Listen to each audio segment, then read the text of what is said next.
இஸ்ரேலுடைய உளவு படைகளுடைய சேர்ந்த ஒரு 30 பேரை ஈரான் கடத்தி வச்சிருப்பதாக டிராபிக் சிக்னல் அங்க இருக்க கேமராவை ஹேக் பண்ணி இதெல்லாம் மூவ்மெண்ட்லாம் நோட்டம் பாக்குறாங்கன்னா அப்ப என்ன வெறும் 30 பேர் 50 பேர் 100 பேரை வச்சு அவங்களுக்கு இருக்கிற சிக்கல் என்னன்னா 10 ராணுவ அதிகாரிகள் இருந்தாலும் இதுல யாரு நம்மளை காட்டி கொடுக்கணும் அவங்களுக்கே தெரியாது. ஒருத்தன் சந்தேகப்பட்டு இருப்பாங்க. அந்த அளவுக்கு இஸ்ரேல் மொசாதோடைய ஊடுருவல் இருக்கின்றது. கண்ணமோடியும் சொல்லுங்க, இது 1ஆம் நம்பர் துப்பாக்கி இனிமே அமெரிக்கா ரொம்ப பிரோஜனம் இல்லை, ஈரானோட சமாதானமா போயிடலாம் அப்படின்னா நாங்கள் சண்டையை நிறுத்திக்கிறோம் அப்படின்னு சொன்னா ஈரான் என்ன சொல்லுவாங்க? அப்ப நான் சொல்றதை தான் நீ கேட்கணும். எங்க ஆட்சியாளர்கள் இவங்க தான் இருப்பாங்க, அந்த ரெஜிம் சேஞ்ச் அப்படின்றது நீ போகக்கூடாது. அடுத்தது ரிப்பரேஷன். இந்த சண்டையில எங்களுக்கு இவ்வளவு சேதாரம் ஆயிடுச்சு, அதுக்கு நீங்க காசு கொடுக்கணும். அமெரிக்காவா காசு கொடுப்பான்? அடுத்தவங்க கிட்டே ஆட்டையை போடுறவன். ஈரான் இனிமே பேச்சோட இருக்கணும், நீங்களும் அதை தாண்டி வரக்கூடாது, நாங்களும் அதை தாண்டி வரமாட்டோம் அப்படின்னு ட்ரம்பே கைது போட்டு குத்துறான்னு வச்சுப்போம். அடுத்த வருஷம் பிரசிடென்ட் என்ன இருந்தாலும் இப்படி கைது போட்டு போயிடா அப்படின்னு கீச்சு போட்டு மத்தியஸ்தம் பேசின ஓமன் மேலேயே கூட்டு போட்டு போறாங்க. இனிமே 2ல் 1 பாத்திர வேண்டிதான், அமெரிக்கா முழுசா முடிச்சிருங்க அவனை அப்படின்னு அவங்களே சொல்ல வைக்கிறதுக்காகத்தான் அமெரிக்கா பிளான் பண்ணிட்டு இருக்காங்க. அந்த வலையில ஈரான் விழுந்து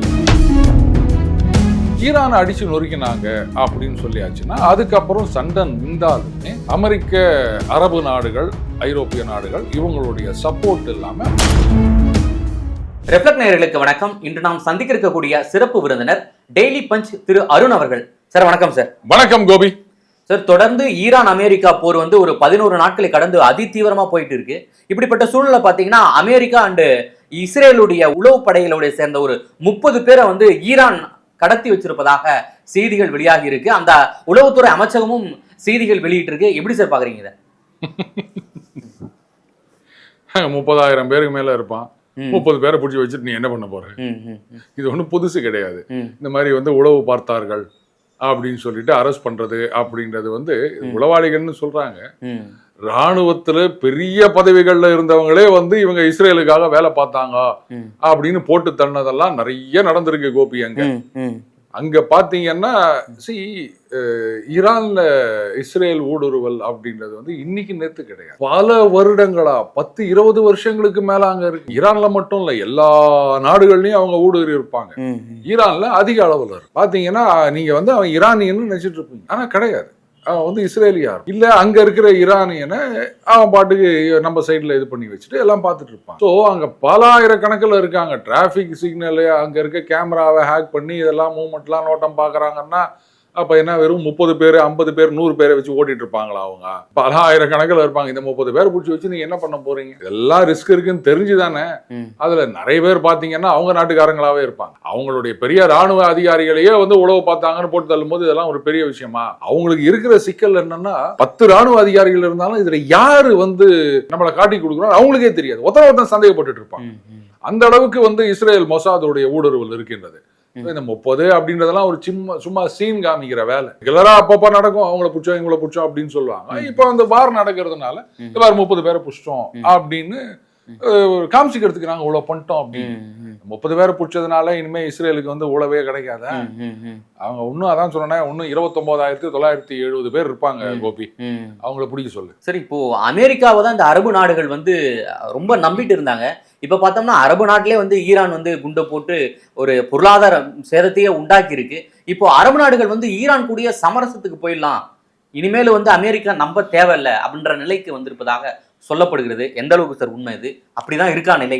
1ஆம் நம்பர் துப்பாக்கி கண்ணமோடியும் சொல்லுங்க, இது 1ஆம் நம்பர் துப்பாக்கி. இப்போ அதாவது போன வருஷ சண்டையை விட்டுருங்க, அது வெறும் WWF மாதிரி ஷோ ஃபைட். இப்போ நடக்கிற சண்டையில இந்த அரபு நாடுகள் சமரசம் போறதுக்கு சான்ஸே கிடையாது. நீங்க சொன்ன ஆர்குமெண்ட் சேக்குக்காக நான் சொல்றேன். அவங்க ரைட், இனிமே அமெரிக்கா ரொம்ப பிரோஜனம் இல்லை, ஈரானோட சமாதானமா போயிடலாம் அப்படின்னா நாங்க சண்டையை நிறுத்திக்கிறோம் அப்படின்னு சொன்னா ஈரான் என்ன சொல்லுவாங்க? அப்ப நான் சொல்றதை தான் நீ கேட்கணும். சொல்லிருக்காரு அந்த அமைச்சர் 3 கண்டிஷன்லாம் போட்டுருக்கேன். அதாவது லெஜிட்டிமசி ஆர் சோவரனிட்டி. ஈரான் ஒரு இண்டிபெண்டன்ட் கண்ட்ரி, அதை யாரும் இல்லைன்னு சொல்லல. அப்புறம் என்ன லெஜிட்டிமசி சோவரனிட்டி அப்படின்னா வேற ஒண்ணும் கிடையாது. நாங்க எங்க ஆட்சியாளர்கள் இவங்க தான் இருப்பாங்க, அந்த ரெஜிம் சேஞ்ச் அப்படின்றது நீ போகக்கூடாது. அடுத்தது ரிப்பரேஷன். இந்த சண்டையில எங்களுக்கு இவ்வளவு சேதாரம் ஆயிடுச்சு, அதுக்கு நீங்க காசு கொடுக்கணும். அமெரிக்காவா காசு கொடுப்பான்? அடுத்தவங்க கிட்டே ஆட்டையை போடுறவன். வெனிசுவேலா மதுராவை தூக்கிட்டு அங்கேருந்து கோல்டு எல்லாம் தூக்கிட்டு போட்டாங்க, ஆயில் எல்லாம் தூக்கிட்டு போட்டாங்க. ஏற்கனவே அவங்க கம்பெனிகளுக்கு அவங்க கொடுக்க வேண்டியது இருந்தது, அதுல கட்சிகளான்ட்டானுங்க. அமெரிக்கா கிட்ட போய் நீ காசு கேட்கறிய நீ அப்படின்னு. 3வது இனிமே எந்த காலத்திலையும் நாங்க வந்து உங்களை அட்டாக் பண்ண மாட்டோம் அப்படின்னு சோவரின் கேரண்டி வேணும் அப்படின்னு. யாரு கொடுப்பாங்க அந்த கேரண்டி? அமெரிக்கா இன்னும் சில நாடுகள் சேர்ந்து அந்த ஒரு நியூக்ளியர் ஒப்பந்தம் போட்டாங்க. அது ட்ரம்ப் தானே போன தடவை கீச்சு போட்டது. அப்ப நாளைக்கே இன்னைக்கு ட்ரம்ப் வந்து இது மாதிரி ஒரு ஒப்பந்தம் போடுறாருன்னு வச்சுப்பாங்க. சரிங்க, ஈரான் இனிமே பேச்சோட இருக்கணும், நீங்களும் அதை தாண்டி வரக்கூடாது, நாங்களும் அதை தாண்டி வர மாட்டோம் அப்படின்னு ட்ரம்ப்பே கைது போட்டு குத்துறான்னு வச்சுப்போம். அடுத்த வருஷம் பிரசிடென்ட் என்ன இருந்தாலும் இப்படி கைது போட்டு போயிடான் அப்படின்னு கீச்சு போட்டு நான் குண்டு போடுறேன்னா என்ன பண்ணுவீங்க நீங்க? இதுனா வந்து ஃபேனுக்கு டிவிக்கு வாங்குற வாரண்டியா கேரண்டியா கொண்டு போய் கடையில திருப்பி கொடுக்கறதுக்கு? மூணுமே வேலைக்கு ஆகாதுன்னு தெரியும். ஆனா இதுல ஒரு குறியீடு இருக்கு, நாங்க பேச்சுவார்த்தைக்கு தயாரா இருக்கோம். அதுதான் இந்த குறியீடு. சிக்கல் என்னன்னா, ஒரு பக்கம் இப்படி ஒருத்தர் சொல்வாரு, இன்னொருத்தர் வந்து ஐயா நாங்கெல்லாம் வந்து பேச்சுவார்த்தைக்கு தயாரா இல்ல, எந்த கண்டிஷன் இல்லாம போட்டு நாங்க சண்டர் ஆகல அப்படின்னு இன்னொருத்தர் சொல்வாரு. இந்த 31 கமாண்டர்ஸ் பதுங்கி இருக்காங்க பாருங்க, அவங்களுக்கு எந்த விதமான கனெக்டிவிட்டியும் கிடையாது, அவங்களுக்கு மேல என்ன நடக்குதுன்னே தெரியாது. அதனால அவங்களுக்கு கொடுத்த டார்கெட் ஒரு லிஸ்ட் கொடுத்துருப்பாங்க, அவங்க வெளில வந்து ஒரு குண்டை போட்டுக்கினே இருப்பாங்க. இந்த மாதிரி ஒரு கேயாட்டிக் சிச்சுவேஷன் தான் அங்க இருக்குது. அதனால அரபு நாடுகள் இப்போ நீங்க கேட்ட மாதிரி அவங்களோட சமாதானமா போறது அப்படின்னு சொன்னா அதுக்கு பேர் சமாதானம் கிடையாது, டோட்டல் சரண்டர். அதுக்கப்புறம் ஈராக் வச்சதுதான் சட்டம். அடுத்தது இப்போ ஈரானை உங்களால அடிக்க முடியாதுன்னு தெரிஞ்சுதான் நீங்க சமரசத்துக்கு போறீங்க அப்படின்ற மாதிரி ஆயிப்போச்சு. அப்ப அவங்க என்ன பண்ணுவாங்க, அணுகுண்டு தயாரிப்பாங்க, இன்னும் பெரிய பெரிய மிசைலை தயாரிப்பாங்க. ஏதாவதுன்னா நீங்க அவங்களுக்கு அடிமையா இருக்கு, அமெரிக்காவோட இருந்துட்டு போறதா இல்ல ஈரானுக்கு அடிமையா இருக்கா, இது நீங்க டிசைட் பண்ணிக்கலாம். எந்த ஒரு அரபு நாடாவது ஈரான் சொல்றதை கேட்டுக்கின்னு ரைட்டு நீங்களே தாதாவா இருங்க அப்படின்னு ஒத்துப்பாங்களா? தலைகிழ இருந்தாலும் நடக்கும். அதனால அது முழுக்க முழுக்க டுபாக்கூர். ஈரானுடைய IRGC-உடைய அடுத்த இலக்கு பார்த்தோன்னா மைக்ரோசாஃப்ட், கூகுள், IBM போன்ற இந்த பெரிய பெரிய பொருளாதாரம் தொழிற்சாலையில தொழில் நிறுவனங்களை தான் குறி வைத்திருக்கிறதாக சொல்லியிருக்காங்க. இது எப்படி சார் சாத்தியமா? இது வந்து எப்படி இந்த நிலை போகும்? இது வந்து கொள்ளிக்கட்டை எடுத்து தலையில சொரிஞ்சுக்கிறது அப்படின்னு சொல்லுவாங்க. ஏற்கனவே இந்த மாதிரி ஒரு அமெரிக்க நிறுவனம் அதோடைய அலுவலகத்தை அடிச்சு நொறுத்தி இருக்காங்க அப்படின்னு சொல்றாங்க. இப்ப இதெல்லாம் கை வச்சாங்க அப்படின்னு வச்சுக்கோங்களேன், இதுதான் வந்து இந்த கிராசிங் த ரெட் லைன் அப்படின்னு சொல்லுவாங்க, or point of no return அப்படின்னு சொல்லுவாங்க. இந்த அளவுக்கு ஈரான் இறங்கிட்டாங்கன்னு சொன்னா, அதுக்கப்புறம் நான் சொன்னேன் இல்லையா, அந்த மாதிரி வந்து அங்க இருக்க கம்பெனிகளை டேக் ஓவர் பண்ணணும், ஆயில் கம்பெனி எல்லாம், ஆயில் வெல்த் எல்லாம் இது பண்ணணும், அதெல்லாம் அவங்க கண்ணுக்கு தெரியவே தெரியாது. ஏன்னா இந்த கம்பெனிகள் நீங்க சொன்ன மாதிரி மைக்ரோசாஃப்ட், அமேசான் இந்த மாதிரி கம்பெனிகள், பேங்க் அமெரிக்கா வந்து முதல்ல ஈரான்ல இருக்க ஒரு பேங்கை போட்டு தள்ளினாங்க. அதுக்கு தான் இவங்க என்ன பண்ணிருக்காங்க, வார்னிங் கொடுத்துருக்காங்க, இந்த மாதிரி மிடில் ஈஸ்ட்ல இருக்கவங்க எல்லாம் பேங்க்ல இருந்து 1 கிலோமீட்டர்ல உங்க ஓடு இருந்ததுன்னா நீங்க காலி பண்ணிட்டு போயிருங்க, அது 1 கிலோமீட்டர்ல வராதீங்க, நாங்க எப்போ ஒன்னா எந்த பேங்கை ஒன்னா அடிப்போம் அப்படின்னு. அதே மாதிரி ஒரு வெளிநாட்டு வங்கி வந்து மூடிட்டாங்க, ஆபரேஷன்ஸ் எல்லாம் மூடிட்டு எல்லாம் போயிருங்க அப்படின்ட்டாங்க. இது வந்து எக்கனாமிக் இன்ட்ரெஸ்ட். அமெரிக்காவுக்கு வந்து முதல்ல ஆயில் இன்ட்ரெஸ்டோட சேர்ந்தது எக்கனாமிக் இன்ட்ரெஸ்ட். அவங்களுடைய அடிமடியில நீங்க கையை வச்சீங்க அப்படின்னு சொன்னா அதுக்கப்புறம் கை மட்டும் இல்லை, அந்த கை ஒட்டிட்டு இருக்க உடம்பு எதுவுமே இல்லாத மாதிரி அவங்க பண்ணிடுவாங்க. இதை மட்டும் ஈரான் பண்ணட்டங்க, அதுக்கப்புறம் உழற அடி ட்ரம்ப் சொன்ன மாதிரி ஈரான் அப்படின்றது அதுக்கப்புறம் தலை நிமிரவே முடியாது, நடக்கவே முடியாது, உரு தெரியாம அழிச்சிருவாங்க, சந்தேகமே வேணாம். உலக பொருளாதாரத்தை அழிக்கக்கூடிய போருக்கே நாங்க தயார்ன்றாங்களே ஈரான். எல்லாம் சொல்லலாங்க, நம்ம சதாம் ஹுசேன் அவர் சொல்லாததா, நீங்க கிரவுண்ட் வாருக்கு வாங்க அப்ப வச்சு செய்யறேண்டியவங்கள அப்படின்னாரு. கடைசியில ஒண்ணும் இல்லாம போச்சு. இன்னைக்கு உங்களுக்கு ஆதரவா யார் இருக்காங்க சொல்லு? ஒருத்தர் உங்களுக்கு சப்போர்ட்டா குரல் கொடுக்குறாங்களா? குரல் மட்டும் கொடுத்து என்ன பண்றது? ஏதாவது ஆயுதம் கொடுக்கணும்ல. அதுல சீனா கொடுக்குற ஆயுதம் எந்த லட்சணம் அப்படின்னு உலகத்துக்கே தெரியும். அவங்க சொல்லுவாங்க, ஐயோ இதுல ஒண்ணு தெரியுமா, ஆரம்ப காலகட்டத்தில் வந்து ஈரான் வந்து சைனீஸ் மிசைல்ஸை யூஸ் பண்ணாங்க, ஒரு நியூஸ் வந்தது. இதுக்கு மட்டும் கத்துதா பள்ளி அப்படின்னு வடிவேல் கேட்பார்ல, அந்த மாதிரி சீனா சுறுசுறுப்பா ஒரு அறிக்கையை கொடுக்குறாங்க, இல்ல எங்க மிசைல்ஸ் எல்லாம் யூஸ் பண்ணல அப்படின்னு. ஏன் தெரியுமா? இதுவும் புஷா போயிடுச்சுன்னு ஏற்கனவே பாகிஸ்தான்ல ஆபரேஷன் சிந்தூர்ல இவங்களுடைய வெப்பன்ஸ், ஏர் டிஃபென்ஸ் சிஸ்டம்லாம் எவ்வளவு டுபாகூர்னு உலகத்துக்கே தெரிஞ்சு போச்சு. இப்போ இங்கேயும் தெரிஞ்சு போச்சுன்னா ஒரு பையன் எங்க ஆயுதத்தை வாங்க மாட்டான்டா, ஏன்டா நீ வேற எங்க மானத்தை வாங்கினுக்கிற அப்படின்றதுக்காகத்தான் ஐயோ எங்க மிசைல்லாம் அவர் யூஸ் பண்ணவே இல்லை அப்படின்னு முந்திக்கினாங்க. ஸோ நீங்க ஆறுதல் யார் வேணா சொல்லிட்டு போலாங்க. பாகிஸ்தான் கூட தான் சொல்லிக்கிறாங்க. முத நாள் வந்து அந்த பிரைம் மினிஸ்டர் சொல்றாரு, மர்டர் டோம் கமேனி அவரோட நாங்கள் துணை நிற்கிறோம் அப்படின்றாரு. 2 நாள் கழிச்சு பார்த்தா நாங்கள் சவுதி அரேபியாவோட ஒப்பந்தம் போட்டிருக்கிறோம், அவங்களுக்கு ஏதாவதுன்னா நாங்க வருவோம்.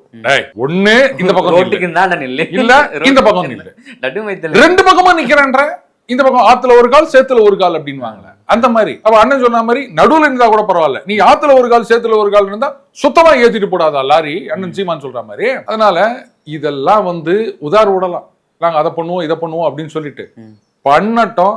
அதுக்கப்புறம் முதுகெலும்பு உடைக்கிறாங்களா இல்லையா பாருங்க. மரண அடி விழும் ஈரானுக்கு, அதுல சந்தேகமே வேணாம். இதுல அவங்க ஏன்னா இந்த வார் நின்றாலுமே இந்த economic activity has to go on.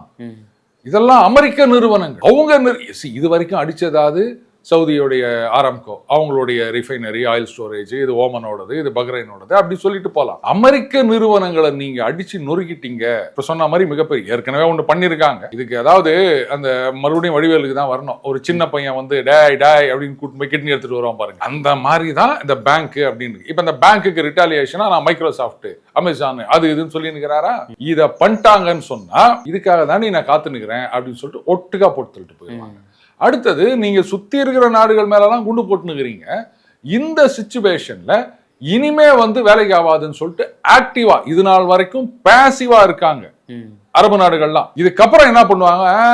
இது வேலைக்கு ஆகாது. மத்தியஸ்தம் பேசின ஓமன் மேலேயே வந்து குண்டு போட்டு போறாங்க. இனிமே வந்து 2ல் 1 பாத்திர வேண்டிதான். அமெரிக்கா முழுசா முடிச்சிருங்க அவனை அப்படின்னு அவங்களே சொல்ல வைக்கிறதுக்காகத்தான் அமெரிக்கா பிளான் பண்ணிட்டு இருக்காங்க. அந்த வலையில ஈரான் விழுந்து விட்டு தொடர்ந்து வந்து ஈரான் வந்து இந்த அரபு நாடுகள் இருக்கக்கூடிய இந்த பொருளாதார நிலைகளை எல்லாம் குறி வச்சு தொடர்ந்து தாக்கின்னு இருக்காங்க. மீண்டும் எப்பதான் வருவாங்க அரபு நாடு மீண்டும் கீழே? சரி, அவங்களால சீக்கிரம் வந்துட முடியும், இவங்களால ஒன்றும் பண்ண முடியாது. எனக்கு 2 கண்ணு போச்சுன்னா உனக்கு 1 கண்ணு போகும். ஏன்னா இன்னைக்கு அப்படிதான் இருக்குது நிலைமை. ஸோ அந்த மாதிரி அவங்க பண்ணிட்டு இருக்காங்க. ஈரானை அடிச்சு நொறுக்கினாங்க அப்படின்னு சொல்லியாச்சுன்னா அதுக்கப்புறம் சண்டை நின்றாலுமே அமெரிக்க, அரபு நாடுகள், ஐரோப்பிய நாடுகள் இவங்களுடைய சப்போர்ட் இல்லாம அவங்களால ரீகன்ஸ்ட்ரக்ஷன் பண்ண முடியாது. அடுத்தது, ஃபுல்லா அடிச்சு நொறுக்கிட்டு ரெஜிம் சேஞ்ச் இல்லை, மறுபடியும் வந்து எல்லாத்தையும் நாசம் மட்டும் நீங்க என்ன வேணா பண்ணிக்கங்க அப்படின்ட்டு போனாலுமே பொருளாதார தடைகள் அப்படின்றது கண்டினியூ ஆகும். இவ்வளவு நாளாவது சீனா வாங்கி நிக்குது, அதை கண்டு காணாம இருந்தாங்க. இனிமே அதுவும் நடக்காது. வேற மாதிரி விஷயத்துல அவங்க வந்து வேலையை காமிக்க ஆரம்பிப்பாங்க. சோ நீங்க வந்து ஆயில விற்க முடியாது. ஏற்கனவே அவங்களுடைய ஆயில் ஸ்டோரேஜ் ஆகட்டும், இல்ல ரிஃபைனரி அப்படின்னு இப்ப குறி வச்சு அடிச்சுன்னுக்குறாங்க. அந்த ரெட் லைனை தாண்டிட்டாங்க அப்படின்னு சொன்னா, எல்லாத்தையும் அடிச்சு நொறுக்கிட்டாங்கன்னு சொன்னா அதை ரீகன்ஸ்ட்ரக்ட் பண்றதுக்கு பணம் வேணும். முதல்ல இடிஞ்சு விழுந்த கட்டடங்கள், ஆஸ்பத்திரிகள், அரசு அலுவலகங்கள், ரோடு, இதெல்லாம் ரீகன்ஸ்ட்ரக்ட் பண்றதுக்கே உங்ககிட்ட பணம் கிடையாது. சரி, இதுதான் முக்கியம், வருமானம் வருது அப்படின்னா நீங்க அந்த ஆயில் வெல்லையோ ரிஃபைனரியோ ரீகன்ஸ்ட்ரக்ட் பண்ணீங்க, எங்கேயோ கடன் வாங்குறீங்க, இல்ல இருக்கிற தங்கத்தை வித்து பண்றீங்கன்னாலும் அந்த ஆயில எங்க விற்க போறீங்க? அதை விற்காத மாதிரி ஏற்பாடு பண்ணிட்டு தானே எல்லாம் பண்ணுவாங்க அமெரிக்கால. அப்போ நீங்க இதை ரீகன்ஸ்ட்ரக்ட் பண்ணாலும் பணம் வராது, பண்ணலன்னா ஒண்ணுமே வராது. எப்படி இருந்தாலும் ஒண்ணும் வரப்போறது கிடையாது. ஆனா அரபு நாடுகளை பொறுத்த வரைக்கும் அமெரிக்காவுடைய சப்போர்ட் இருக்குது. அவங்க கிட்ட ஏராளமா பணம் கொட்டி கிடக்குது, இத்தனை வருஷமா சேர்த்து வச்சது. அதனால அவங்களால சுலபமா இதுல இருந்து மீண்டு வர முடியும். உங்களால எழுந்து நிக்க கூட முடியாது. இது தெரியாம இவங்க உதாறு விட்டுட்டு இருக்காங்க. அடிக்கட்டும், அப்புறம் இருக்குது பாருங்க. மிக்க நன்றி சார். நிறைய வந்து பல்வேறு தகவலை பகிர்ந்ததுக்கு. நன்றி கோபி.